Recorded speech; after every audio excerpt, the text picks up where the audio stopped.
Break के बाद आपका एक बार फिर से स्वागत है। खबरों की दुनिया में आगे बढ़ते हैं। केंद्रीय कैबिनेट मंत्री वन नेशन वन इलेक्शन यानी एक राष्ट्र एक चुनाव बिल को मंजूरी दे दी है। इसी के साथ साथ बाद में यह बिल अब संसद में पेश किया जाएगा। इस बिल को लेकर के पहले से ही विपक्ष विरोध जताता आया है। तो वहीं टीवी 27 न्यूज के संवाददाता पंकज तिवारी ने उत्तर प्रदेश के कैबिनेट मंत्री योगेंद्र उपाध्याय से खास बातचीत की है। इस मुद्दे पर योगेंद्र उपाध्याय ने क्या कुछ कहा है, यह भी सुनते हैं। वन नेशन वन इलेक्शन को केंद्रीय कैबिनेट की मंजूरी मिल गई है। हमारे पास उत्तर प्रदेश सरकार में कैबिनेट मंत्री योगेंद्र उपाध्याय जी मौजूद हैं। इनसे हम बात करेंगे इसको लेकर के। Sir, one nation one election BJP की ये कल्पना थी, वो साकार हो रहा है। केंद्रीय कैबिनेट की मंजूरी मिल गई है। कितना फायदेमंद होगा देश के लिए, आम जनता के लिए?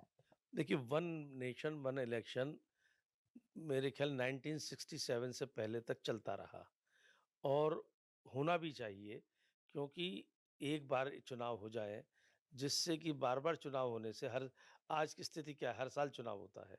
जब हर साल चुनाव होता है, तो राजनीतिक व्यक्ति भी अपने लोकतांत्रिक व्यवस्था से जो जनता का लाभ का समय जो उनको देना चाहिए, वो चुनाव प्रचार में बीतता है। प्रशासन को शासन को जो काम जनहित में करने चाहिए, वो चुनाव को दृष्टिगत व्यवस्थाओं में लग जाते हैं।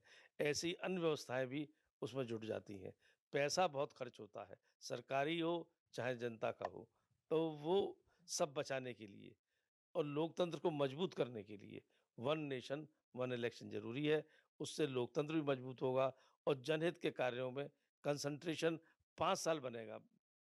सर, चूंकि one nation one election BJP का सीधे तौर पे कहना है कि समय, धन, ये दोनों जनता के लिए बचेगा, जिससे विकास कार्य होंगे। लेकिन विपक्ष लोकतंत्र है और विपक्ष भी है, तो लोकतंत्र में विपक्ष जाहिर सी बात है कि अपनी भूमिका में आएगा। विपक्ष को आप क्या कहेंगे, क्या सलाह देंगे? नहीं, विपक्ष को भी लोकतंत्र को मजबूत करना चाहिए। निजी हितों को नहीं ध्यान रखना चाहिए। राष्ट्रहित और लोकतंत्र के हित में जो हो उसमें आगे आना चाहिए। अब वो निजी हित में सोचें कि ये हमारे को हमें हटना पड़ेगा या जुड़ना पड़ेगा, इन सबको ना ध्यान में रखते हुए अब तक जो व्यवस्था थी, जो लोकतंत्र को भी मजबूत करती थी, राष्ट्र के हितों को भी आगे ले जाती थी, उसी व्यवस्था को पुनः बनाएँ, कैसे बनाएँ, इसमें सहयोग करना चाहिए। लोकतंत्र में विपक्ष और सत्ता पक्ष, ये दोनों 2 पहिए हैं जिन पर वो गाड़ी चलती है और हम हर एक को अपनी एक सकारात्मक और सार्थक भूमिका निभानी चाहिए। उत्तर प्रदेश की सर बात की जाए तो 16 दिसंबर से विधानसभा सत्र की शुरुआत होने वाली है। शीतकालीन सत्र है, लेकिन सत्र शुरुआत के पहले ही कांग्रेस ने आज प्रेस कॉन्फ्रेंस की और सीधे तौर पे कहा कि जहां-जहां सरकार नाकाम है, किसानों के मुद्दे पे, बेरोजगारी पे, जो निजीकरण की व्यवस्था विद्युत विभाग को लेकर चल रही है, उसको लेकर के वो लोग बाहर का जो मोर्चा है, उनके संगठन के जो लोग हैं, वो विधानसभा का घेराव करेंगे। आराधना मिश्रा मोना अंदर ये सारे मुद्दे सरकार के सामने उठाएंगे। सीधे तौर पे एक तरफ से आरोप लगाया गया है कि जनहित के मुद्दे पे सरकार कहीं न कहीं भागती हुई दिख रही है। इसीलिए जो भी अब सत्र आ रहे हैं, वो अल्पकालिक आ रहे हैं। पूरे प्रकरण पे क्या कहें? वास्तव में जनहित के मुद्दों पर कांग्रेस ही भाग रही है, इसलिए कांग्रेस की अब तक ये दुर्दशा हुई। लोकसभा का सत्र चल रहा है, कितने दिनों से वो व्यवधान हो रहा है उसमें। इतने दिनों में एक बिंदु ऐसा बता दें कांग्रेस के लोग, जो उन्होंने लोकसभा के अंदर जनता के हित के लिए उठाया हो या अगर उनको लगता है कि सरकार गलत कर रही है, ये जनता के हित का फैसला नहीं है, उस विषय पर चर्चा की हो। वो सिर्फ व्यवधान पैदा करने के लिए तरह-तरह के नाटक कर रहे हैं। जबकि लोकसभा देश के दृष्टि से सबसे बड़ा मंच है, जहाँ जनता की आवाज़ को मुखर किया जा सकता है, प्रभावी ढंग से उठाया जा सकता है। ऐसे ही प्रदेश में विधानसभा होती है।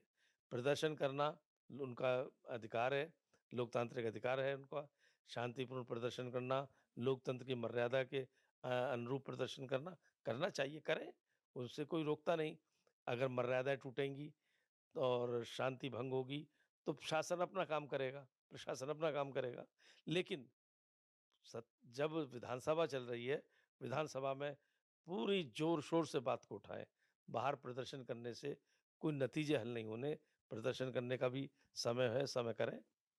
आस्था, अध्यात्म और सनातन का केंद्र प्रयागराज महाकुंभ 2025 उत्तर प्रदेश सरकार कराने जा रही है। बड़ा आयोजन होने जा रहा है, देश से लेकर विदेश तक रोड शो की व्यवस्था है। आप लोगों को भी अलग-अलग ज़िम्मेदारी दी गई है। क्या कुछ अभी तक हो रहा है? आप कुछ इसको लेके क्या कुछ करने वाले हैं? और कैसे इस कुंभ को भव्य बनाया जाएगा? देखिए, कुंभ एक आस्थाओं का प्रतीक है, हमारी सांस्कृतिक चेतना का प्रतीक है और आज से नहीं पुरातन काल से चल रहा है। 12 साल में हमेशा कुंभ होता है, जिसमें समागम होता है, चर्चाएँ होती हैं, धार्मिक चर्चाएँ, सांस्कृतिक चेतनाओं का जो संचय होता है, वो वहाँ पे आपस में चर्चा करके एक-दूसरे से विचार-विमर्श होता है। वो परंपरा चली आ रही है। हिंदुस्तान की ये परंपरा बड़ी विलक्षण परंपरा है। इतने बड़े लोगों का इतनी बड़ी संख्या में समागम और एक स्वयं प्रेरित समागम, किसी को बुलाने से नहीं आते। वहाँ पर होता है वो इस बार उत्तर प्रदेश में योगी सरकार के समय 2025 में होने जा रहा है और पिछला भी उनके कार्यकाल में हुआ था। उस कार्यकाल वो जो कुंभ था, व्यवस्था की दृष्टि से बेमिसाल था। अब उसको भी और अधिक अच्छा बनाया जा रहा है। ज़्यादा विस्तार दिया जा रहा है, सुविधाओं का विस्तार हो रहा है, जैसे शौचालयों का, स्नानागारों का, भोजन आदि व्यवस्था का, इन सब का भी संख्या की दृष्टि से विस्तार और क्षेत्रफल की दृष्टि से विस्तार। सुविधाएँ अधिक से अधिक उपलब्ध हो इसकी चिंता करना और देश-विदेश से जो भी आस्था के प्रति समर्पित लोग आएँगे, उनकी व्यवस्था भी सुचारू रूप से हो, जिससे ये भव्य और दिव्य कार्यक्रम उतनी ही दिव्यता और भव्यता छोड़े उनके मनों में। ये सरकार इसके लिए कटिबद्ध है, प्रतिबद्ध है और लगी हुई है। आप सर कहाँ-कहाँ रोड शो करने वाले हैं इसको लेकर के? किन-किन एरिया में आप जाने वाले हैं इसका निमंत्रण लेके, कुंभ निमंत्रण? मैं उत्तर प्रदेश सरकार के प्रतिनिधि के रूप में झारखंड मुझे आदेशित हुआ है, झारखंड जाऊँगा। ये अपना विधानसभा सत्र समाप्त होने के बाद झारखंड जाके वहाँ पर रोड शो होगा। आमंत्रित करेंगे माननीय मुख्यमंत्री जी को, राज्यपाल महोदय को और जो प्रमुख लोग होंगे उनके साथ बैठकर एक आमंत्रण दिया जाएगा। जो सांस्कृतिक चेतना का प्रतीक है उसमें बढ़-चढ़ कर हिस्सा लें, ऐसी एक व्यवस्था बनाई है। बात करने के लिए धन्यवाद। तो ये थे कैबिनेट मंत्री योगेंद्र उपाध्याय जी, जिनका सीधे तौर पे कहना था कि योगी सरकार के नेतृत्व में जो महाकुंभ का आयोजन हो रहा है, इसको भव्य और दिव्य बनाया जाएगा। जो भी श्रद्धालु आएंगे, उनके लिए समुचित सुविधा और व्यवस्था उपलब्ध कराना सरकार की प्राथमिकता है। वीडियो जर्नलिस्ट पंकज गुप्ता के साथ पंकज तिवारी, टीवी 27 न्यूज़, लखनऊ।